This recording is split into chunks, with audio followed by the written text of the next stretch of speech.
Condition हमसे अगर कोई ये बोले कि सॉलिड स्फीयर एक है जिसका कि चार्ज क्यू है, रेडियस आर है और रो अपने पास इसका चार्ज का डेंसिटी है, वॉल्यूम डेंसिटी है, यूनिफॉर्म है, ठीक है।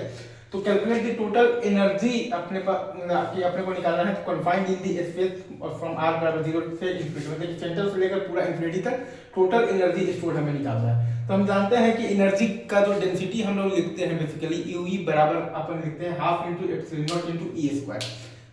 यूवी बराबर हम लोग लिखते हैं बेसिकली एनर्जी डेंसिटी, इसको हम लोग कहते हैं, वो आता है हमारे पास half into epsilon not into E square. तो यूवी हमारे पास आता है D U by D V, तो यू हमारे पास आ जाएगा integral of the EV into आ जाएगा डी वी। तो 0 से r में half into epsilon not into E आ जाएगा हमारे पास k q by R cube into R vector, और ये पूरा का होल स्क्वायर इंटू आ जाएगा 4 pi R square into D R, और प्लस r से इंफिनिटी में हमारे पास आ जाएगा half into epsilon not into E आ जाएगा हमारे पास k q by R square का होल स्क्वायर इंटू आ जाएगा 4 pi R square into D R. अगर मैं फिर से बोल रहा हूँ, 0 से r में हमारे पास आ जाएगा half into epsilon into E, हमारे पास आ जाएगा k q by R cube into R vector का होल स्क्वायर इंटू आ जाएगा 4 pi R square into D R, और प्लस बेसिकली आ जाएगा हमारे पास इंटीग्रल फ्रॉम r से इंफिनिटी में हमारे पास आ जाएगा half into epsilon into E आ जाएगा हमारे पास k q by R square का होल स्क्वायर इंटू आ जाएगा हमारे पास 4 pi R square into D R. तो